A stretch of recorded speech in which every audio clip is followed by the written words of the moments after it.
In this video, I'm going to show you how to fix the BIOS Firmware Update Required or Failed Attestation Status error in Call of Duty. Let's get started. First, open the platform where your game is installed. If you're using the Xbox app, open it. Locate Call of Duty. Click on the three dots next to the game. Select Manage. Open the Files tab. Now click on Browse. Once the game folder opens, open the Call of Duty folder. Then open the Content folder.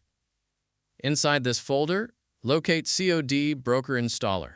Right-click on CoD Broker Installer and select Run as Administrator. Click Yes.